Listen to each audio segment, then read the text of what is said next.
Assalamualaikum warahmatullahi wabarakatuh. Alhamdulillah hamdan katsiran lillah amma ba'du. Ikhwani fillah yang dirahmati Allah Subhanahu wa taala, dimanapun kalian berada, semoga Allah Subhanahu wa taala senantiasa memberikan kekuatan dan memberikan kesehatan jasmani dan rohani. Dan semoga Allah Subhanahu wa taala memberikan rezeki yang berlimpah ruah dari pintu mana saja yang tidak ketahui. Salawat beserta salam marilah kita curah limpahkan kepada Habibana wa Nabiyana baginda Nabi Muhammad SAW, yang mana dengan asbab pengorbanan beliau, asbab sungguh-sungguhnya beliau menyebarkan agama yang hak ini sehingga sampai ke seluruh pelosok-pelosok dunia ini.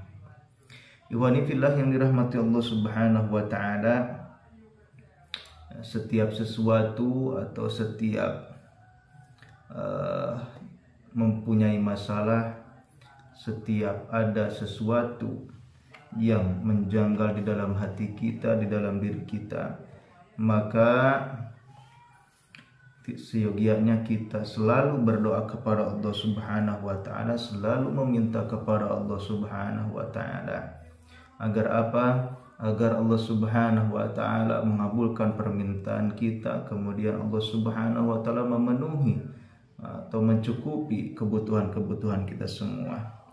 Namun alangkah baiknya kita berdoa dengan doa yang dianjurkan oleh baginda Nabi Muhammad SAW kepada kita semua, agar apa?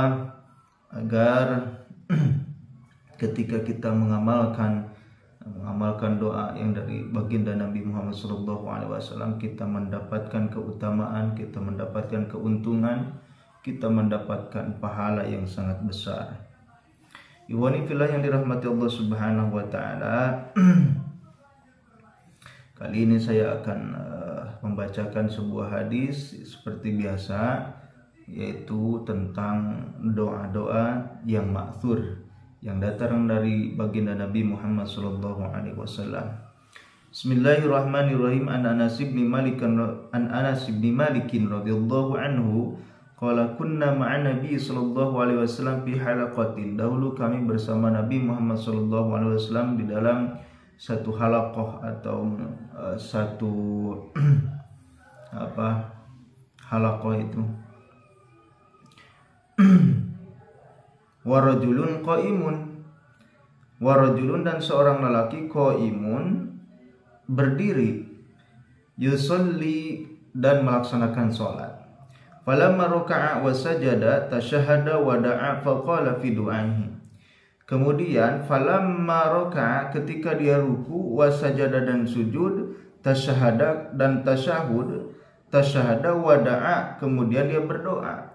Faqala fi du'aihi, kemudian dia berkata di dalam doanya, Allahumma inni as'aluka bi anna lakal hamda. Allahumma inni as'aluka bi anna lakal hamda. La ilaha illa anta badi'us samawati wal ard. Ya dzal jalali wal ikram.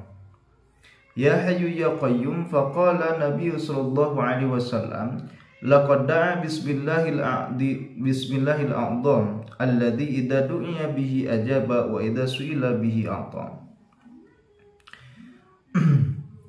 Saya ulangi lagi, Allahumma inni as'aluka bi anna lakal hamdu. Allahumma, ya Allah, inni as'aluka, sesungguhnya aku meminta kepadamu, bi anna lakal hamdu, bahwasanya semua pujian itu hanya saja untuk Engkau. La ilaha illa anta, tidak ada Tuhan kecuali Engkau. Tiada Tuhan yang berhak disembah kecuali Engkau. Badi'us samawati wal ard, yang menciptakan 7 lapis langit dan 7 lapis bumi. Ya dzal jalali wal ikram. Ya hayyu ya qayyum. Faqala Nabi sallallahu alaihi wasallam, Nabi Muhammad sallallahu alaihi wasallam bersabda, laqad da'a bismillahil a'zam.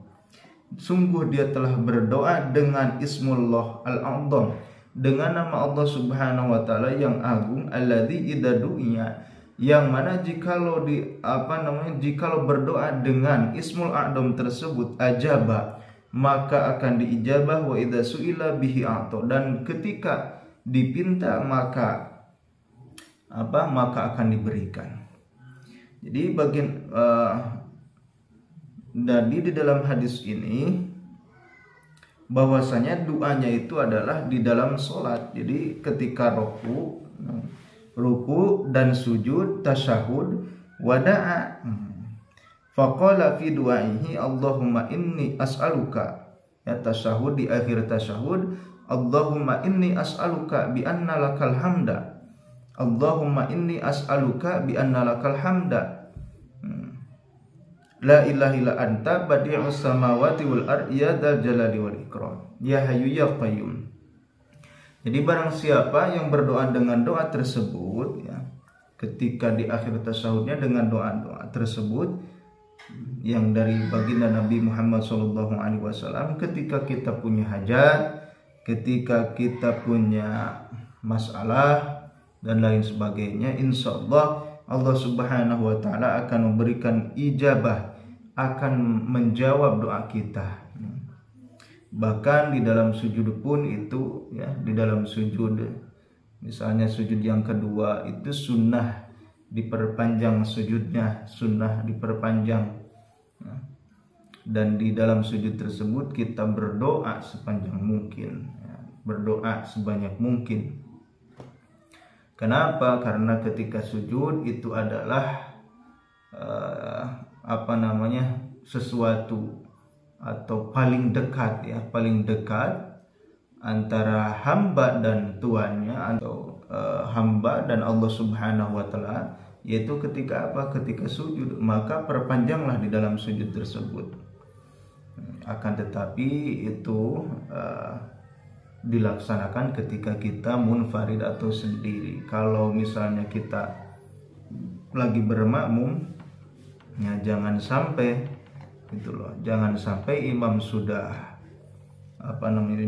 berdiri, misalnya kita masih sujud terus, sehingga kita melaksanakan pekerjaan yang panjang atau pekerjaan yang lama.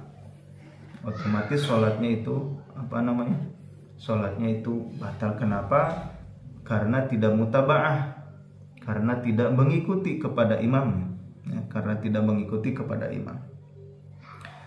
Nah, diusahakan ketika di sholat sunnah atau sholat tahajud, ya, setelah ketika tasyahud, semua bacaan-bacaan tasyahud sudah beres, kemudian kita bacakan lagi ini doa yang tadi, Allahumma inni as'aluka bi anna lakal hamda, la ilaha illa anta badi'us samawati wal ardh ya dzal jalali wal ikram, ya hayyu ya qayyum.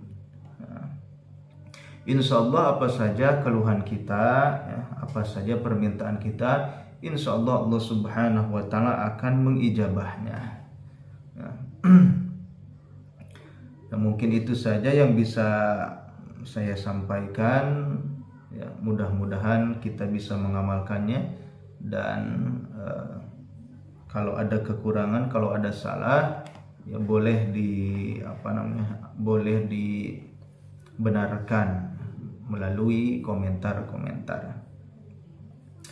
Billahi taufiq wal hidayah. Wassalamualaikum warahmatullahi wabarakatuh.